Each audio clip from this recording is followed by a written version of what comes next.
Good morning. My name is Dudley and I am one of the floor workers here at Artistic Artifacts. And we are working through, I'm also the beginning quilting teacher. So we're going to work through making this block out of Kathy Doughty's book, Adding Layers. Okay. This is one of my favorite blocks, one of my favorite quilts I have made from this particular block. And I'm going to show you how we're going to do that. First of all, to start this block, you need to cut 9-inch strips out of your fabric. The way to do that is to lay your fat quarter or your half yard down. And because I don't have a 9-inch wide ruler, I take my 6-inch and my square. Put the 6 inches down, go 3 this way, measure it out and cut. That gets you 9 inches. I also have a really big square ruler that you can use to make your 9-inch strip.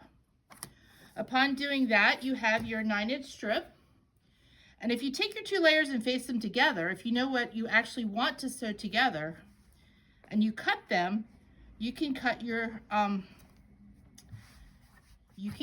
wedges face to face so that when you sit down at the sewing machine, everything's just ready to sew. You don't have to put it together. Not usually that smart, but sometimes I am.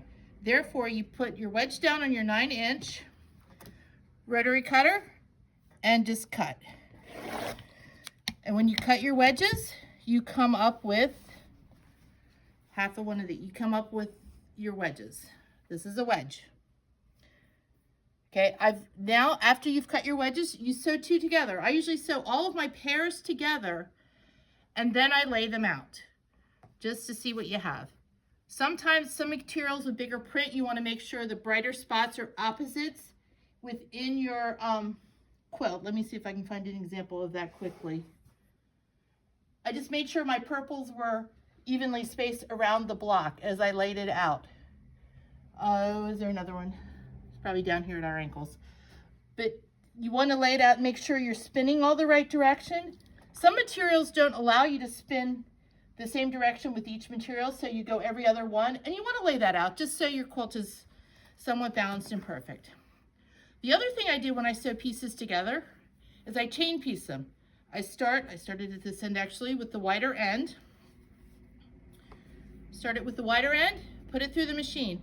Don't stop your machine, just add the next one in and you get this long chain of quilts. Your quilts will go together much quicker. That's how you get things done. So after you lay it out and you sew them all together, you get a circle, such as this. Okay, this is an example of how I laid out my color and I looked. I got the grays opposite. I got the greens somewhat opposite, volume, size, different things. This material also, as you see in the bubbles, it goes in or out and then in and then out and then in. So you want to lay that out just for those of us who tend to be a little too perfectionistic or whatever you want to call that.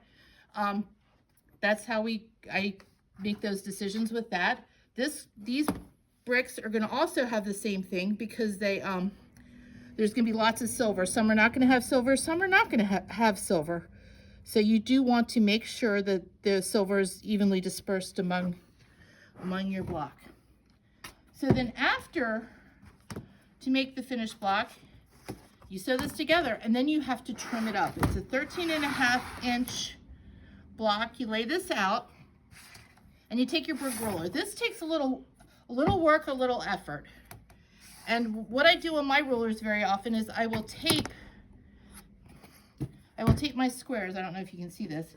So my tape is actually at 13.5 inches so that when I lay it down, it's not as hard to read because some of these rulers get hard to read as you lay them down. The other thing on this ruler is there's a diagonal line all the way down the ruler.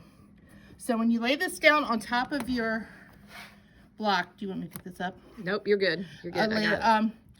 Lay this down. You want to lay out your corners and then down the diagonal so that when you trim, you actually get that. And you see how the diagonal is from corner to corner perfectly, and then again, corner to corner perfectly.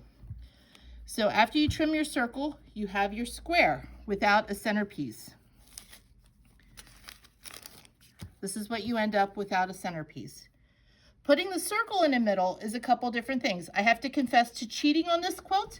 I didn't put the circle in. I put all the blocks together, and then I machine quilted it all the way through without the circles. And I added the circles later because I didn't want to stop machine quilting, because if you start at the edge, you can go all the way around your quilt without ever picking up or stopping, unless you run out of bobbin thread. But that happens to even the best of us.